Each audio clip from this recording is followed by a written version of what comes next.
Kanye West a dit dans une de ses chansons: tu ferais mieux d'avoir une stratégie ou tu finiras par devenir une statistique. De quelle statistique parle-t-on?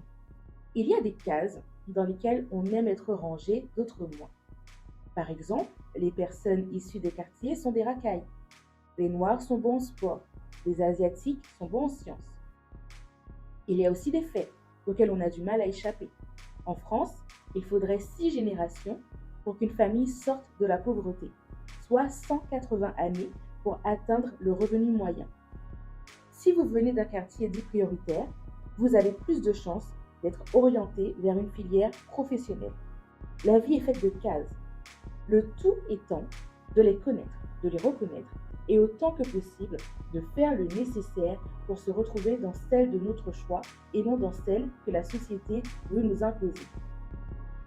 Dans ce podcast, j'irai à la rencontre de personnes inspirantes, de personnes hors normes qui, chacune à leur manière, ont su défier les statistiques et sortir des cases dont elles auraient dû faire partie à l'origine. Vous entendrez des récits synonymes de réussite pour beaucoup, qui n'ont pas la prétention de s'ériger en but ultime, mais qui ont pour seul objectif d'élever le niveau de nos ambitions. Je m'appelle Malika et vous êtes sur Hors Normes, le podcast.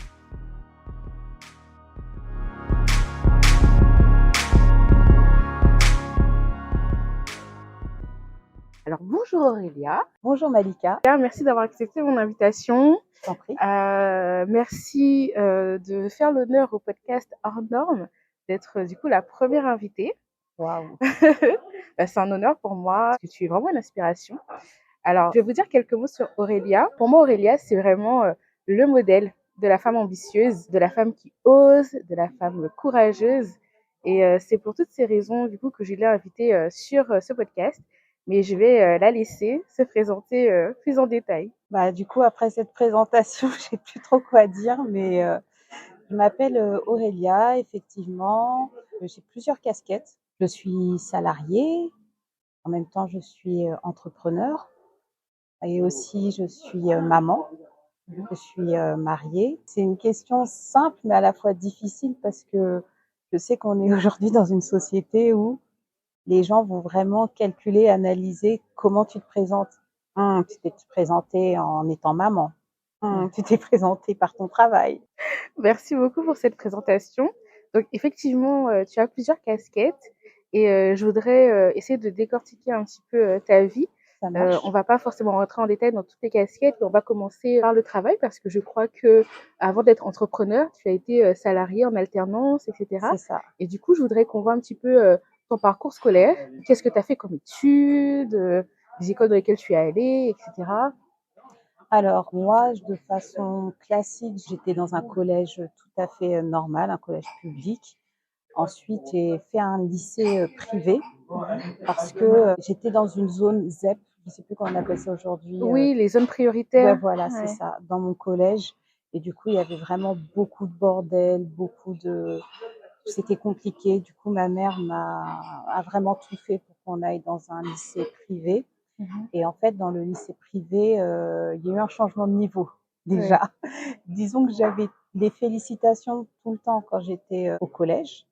Et quand je suis arrivée dans le lycée privé, c'est devenu encouragement. Ça a bien baissé, pourtant je faisais le max. Ensuite, en étant dans un lycée privé, donc j'ai pu avoir accès à une information que j'aurais pas eu dans un lycée public. C'est un lycée qui faisait aussi classe préparatoire. Donc du coup, j'ai fait une classe préparatoire. Et ce qui est cocasse, c'est que je ne savais absolument pas ce que ça voulait dire. Déjà, ça veut dire quoi? Classe préparatoire, bon, ça te prépare, mais à quoi?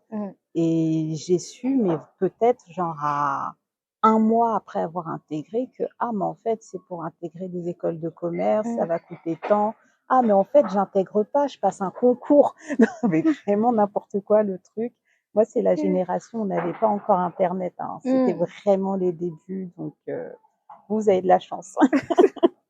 Et je trouve ça dingue parce que je savais pas du tout que tu étais dans une école, dans une zone prioritaire et qu'après tu es passé dans un lycée privé. Parce que c'est hyper intéressant dans le sens où généralement on sait que les personnes de ces lycées-là sont orientées davantage vers des voies professionnelles, voire vers des courtes études. Du coup, est-ce que tu dirais que ça a changé la donne pour toi? Parce que tu as pas dit tout ton parcours, mais on va y arriver. Mmh. Mais ça a du coup changé tes perspectives Complètement. d'avenir, mais totalement. Ouais, complètement. En fait, quand j'étais, on va dire de façon populaire, on n'a pas non plus un éventail de tous les métiers Mm. et quand on veut que nos enfants réussissent, on dit: «Tu vas devenir médecin ou avocat». Mm. Ça, c'était vraiment avant, quoi, et donc du coup, bah, pour ma famille, c'était pareil, médecin ou avocat, sauf que la fac avait déjà, entre guillemets, «mauvaise réputation» parce qu'on savait que c'était blindé. On entendait des histoires, il faut faire la queue à 7 heures du matin pour entrer dans l'amphi et encore, tu peux être dehors, Mm. et c'était un peu genre, l'anarchie. Mais c'est chaud. Ah ah ouais? Tu connais? Mais pas du tout, parce que Ah! moi, je viens pas forcément De là-bas? de Ouais. là-bas. J'ai pas du tout grandi avec cette perspective, etc. C'est quand je suis arrivée en métropole. Pour ceux qui ne le savent pas, du coup, je viens de la Guadeloupe. Et c'est quand je suis arrivée en métropole, et plus tu grandis, plus tu avances, tu commences à savoir que, en fonction des zones, Ouais, le niveau est différent, ça, l'éducation est différente, la manière dont on sélectionne aussi les élèves, c'est différent. Et exactement. j'ai commencé à comprendre qu'effectivement, par exemple, dans certaines facs, on acceptait le plus d'élèves possible et que c'était un peu une sélection sélective, quoi. C'est celui qui C'est tenait ça, bon jusqu'au bout qui passait en deuxième année, mais on va c'est dire vrai. que en Ouais, octobre, la moitié des élèves avaient abandonné, exact, quoi. ouais. Ouais. Moi, par exemple, je voulais devenir un moment avocate. On m'avait dit: «Oh, la première année, tu la redoubles», et j'avais trouvé ça bizarre, en fait, qu'on Mm. intègre ça de façon normale. En fait, tu vas y aller, mais tu vas redoubler, Mm. et du coup, enfin, il y a plein de petites choses comme ça où ma mère, elle m'avait dit: «Bah, ce serait bien que tu fasses une école», mais même quand elle m'a dit ça, je me dis: «Mais qu'est-ce qu'elle me c'est quoi, quoi, une Mm. école? Qu'est-ce qu'elle me raconte?» Et complètement à l'ouest sur ces sujets-là. Et ensuite, elle m'avait dit: «Non, mais j'ai regardé aux infos, ils ont parlé des écoles et ils ont dit que le métier d'avenir aussi, c'était l'informatique. Donc Mm. tu peux faire soit l'informatique ou faire une école», et je comprenais pas, mais on a reçu le papier du coup, de mon lycée, qui disait: «Voilà, classe préparatoire, nos portes sont ouvertes, déposez un Mhm. dossier». Donc on s'est dit: En fait, ça a l'air d'être ouvert même pour moi. Mm. Bon, bah, testons», mais vraiment, on savait pas. On n'avait pas ce qu'il faut comprendre, vraiment internet en mode classe préparatoire, Mm. qu'est-ce que c'est? Et puis voilà. Donc, Ouais. il y avait pas. Donc, internet, là, fallait vraiment aller dans les médiathèques et tout, et encore. Mhm. Donc, je sais même pas aujourd'hui à quoi ça ressemble, même une médiathèque. Donc, ce qu'on a fait, c'est que j'ai Mm. fait, et en fait, la prépa dans laquelle j'étais, c'était une petite prépa, parce que les Mm. prépas, en vrai, c'est très sélectif. Oui. Donc du coup, c'est une petite prépa. En vrai, ils prennent tout le monde, Mm. tu vois? Et après, on se débrouille. Mais eux, ce qu'ils ont dit, bah, en fait, nous, parce que les prépas, ils disent: «On vise telle école, Mm. on vise tel type d'école», Oui. et donc tu sais à peu près où est-ce que tu vas aller. Donc du coup, au départ, je comprenais rien Mm. parce que j'entendais des termes que je comprenais pas. On parlait d'écricom, on parlait des parisiennes, des ceci, les banques d'école, les concours et tout. Je comprenais absolument rien. Et petit à petit, en fait, j'ai commencé à comprendre. Et quand j'ai compris que les écoles de commerce, elles coûtaient minimum 6 000 € par an, Mm. j'ai pleuré. Je me suis dit: «Mais dans quoi je me suis embarquée? Oui. J'ai pas les moyens. Ben oui. Je vais me retrouver, enfin, je vais être dans une grosse galère». Mais vraiment, je pleurais. Déjà, ma prépa, bah, elle était payante, comme Mm. c'était dans un lycée privé. Mais j'étais en mode: «Mais où est-ce que je vais, en fait?» Mais j'ai avancé, sans oublier que la prépa, quelque part, enfin moi, je recommande pas, hein. J'ai pas recommandé à mon petit frère et à ma petite sœur Mm. parce qu'ils ont ce truc, en fait, où c'est très humiliant. Oui. Voilà, je sais pas pourquoi, si c'est dans les textes, si c'est dans le En fait, c'est concept. comme s'il prépare au pire, quoi. C'est Enfin, il te ça, fait vivre le pire, ouais, et en gros, tout ce que tu vas vivre après, ce sera facile, c'est ça, tu vois? ouais, Ouais. ouais. Et après, et les gens qui le savent, quand ils Mm. lisent ton CV: «Ah oui, vous avez fait une prépa, donc ça, donc toi, tu sais endurer la Oui. la souffrance, hein». Mais moi, j'ai vraiment détesté. Mm. C'est les profs, ils se le disaient et ils se la racontaient, hein. Ils disaient: «Qui va faire pleurer quelqu'un le premier? Mm. On a fait un pari entre nous et tout», et non, tu faisais au moins toutes les semaines, tu pleurais, en fait. Soit parce qu'en col, on t'avait humilié, ou soit parce que tu te dis que tu n'y arriveras pas, soit parce que tu te rends compte que tu rentres pas dans les codes, en fait, et que tu Oui. es là, par pur hasard et tout, et qu'est-ce qui va se passer par la suite? Mhm. C'était vraiment très violent, c'était très, très, très dur. Du coup, j'ai passé les concours, Mhm. comme tout le monde, et j'ai choisi une école qui était du coup, bah, en bisbille Mhm. avec, ma prépa. Donc ils avaient fait une collab, vont nous envoyer du monde. C'est Ouais, après c'était que un je comprends, partenariat. voilà, Oui. avec le recul. Mm. Au départ, on se dit: «Ah bah, c'est bienveillant, ils nous disent de», tu vois? Mais en fait, non, ils avaient, un accord. Mm.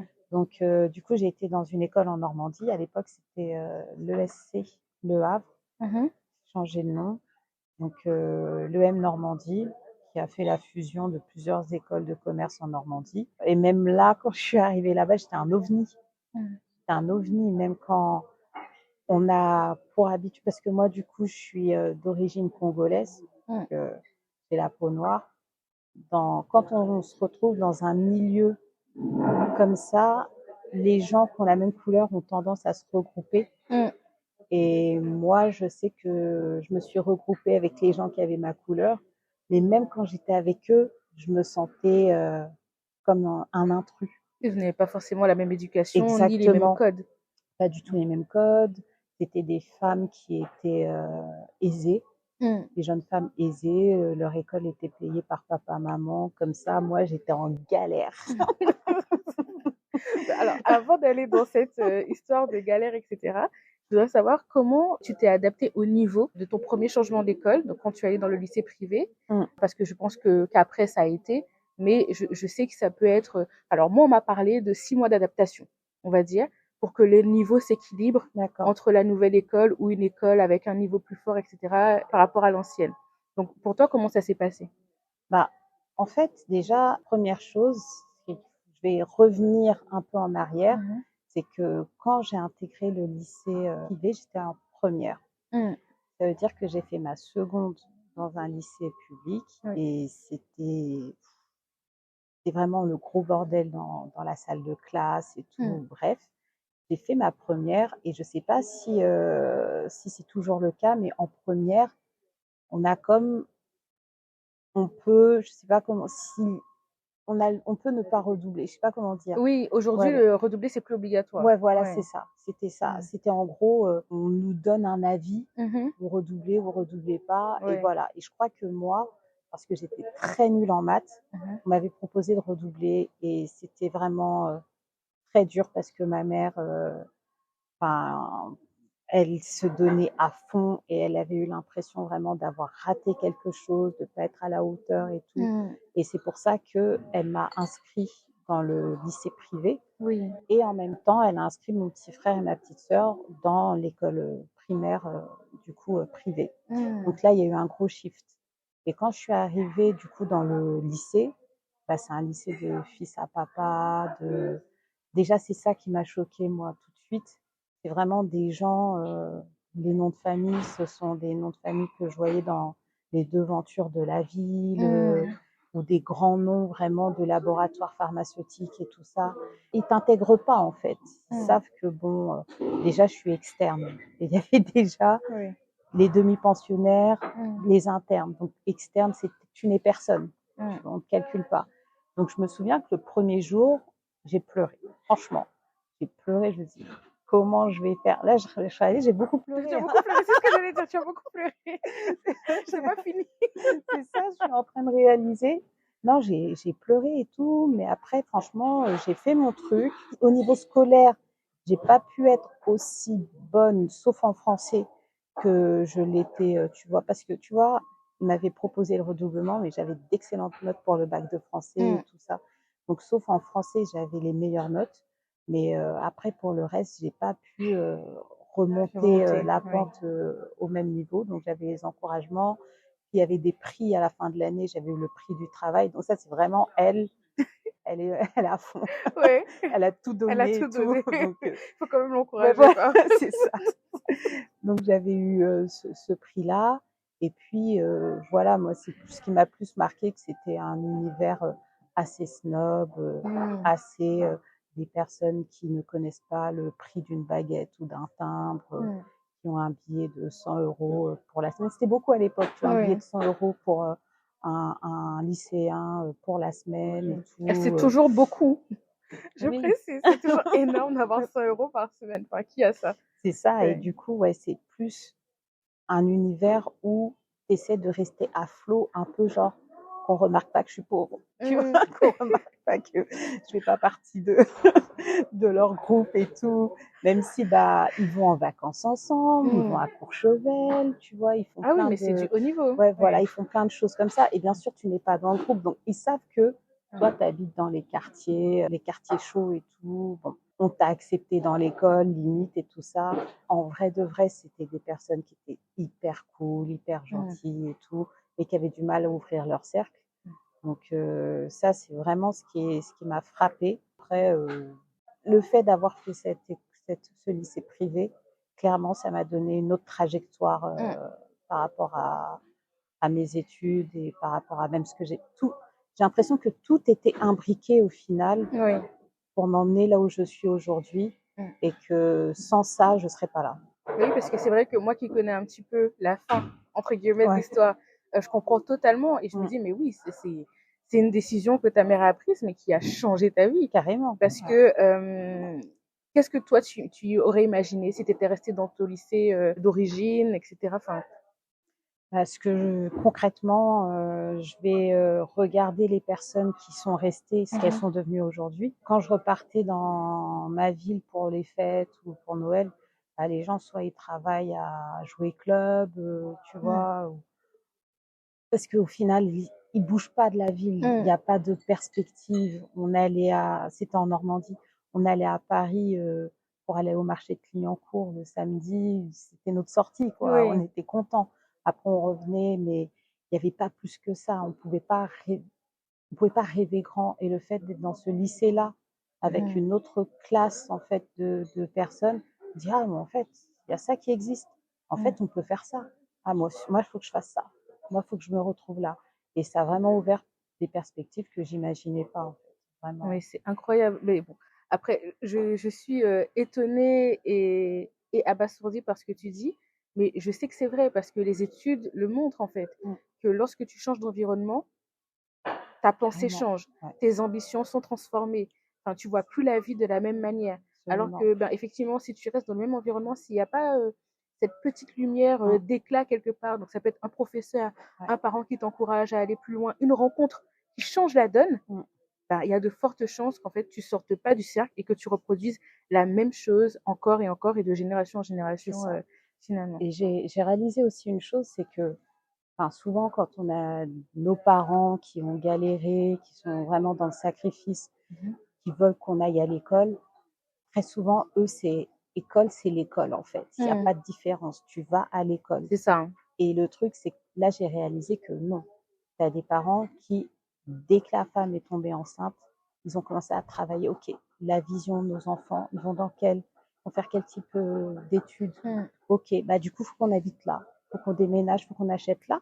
Comme ça, on sera à côté de telle école. Comme ça, on sera à côté de tel type de personnes aussi. Parce que quelque part, c'est aussi ça qu'on achète quand Mm. on déménage dans des lieux privilégiés. Et j'ai réalisé que il y avait beaucoup, beaucoup de choses qu'on devait apprendre en fait. C'est pas Mm. juste faire dans n'importe quelle école. Non, tu peux aller dans tel type d'école. C'est marrant, mais rien à voir. Mais je discutais avec un collègue avec qui on s'entend très bien et tout. Et je lui parlais un peu des passerelles pour les cadres aujourd'hui, faire des formations comme les certifications ou autres. Mm. Et je lui disais, voilà, c'est important là pour si toi tu veux changer de niveau, parce qu'il me posait la question, Mhm. faut que tu fasses ça. Il me dit, mais moi, il y a quelques années, j'avais fait ça. Et en fait, il me dit, et il avait fait ça, mais dans un truc, entre guillemets, flingué. Mais Ouais. voilà. Parce Et qu'il y a certification et voilà, c'est certification. ça.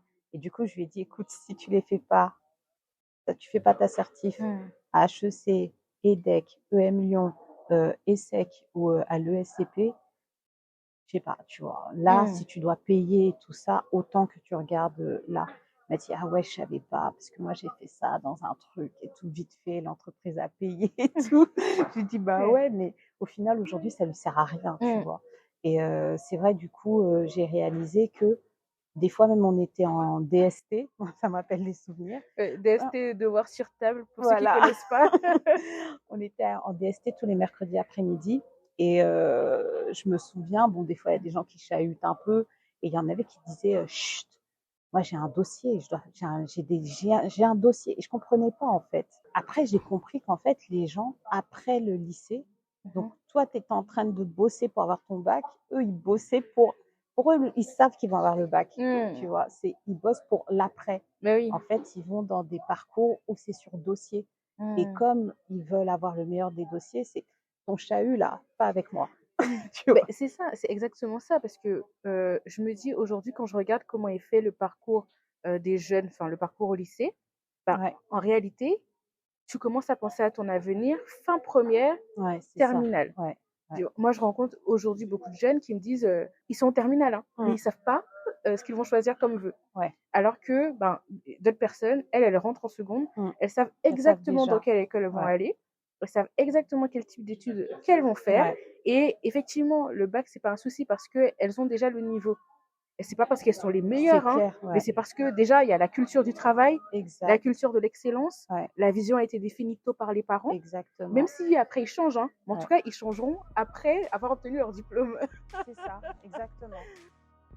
Merci d'avoir écouté cette première partie. Je vous donne rendez-vous la semaine prochaine pour la partie 2. D'ici là, n'hésitez pas à vous abonner et retrouvez-nous sur TikTok et Instagram à hors-norme.lepodcast.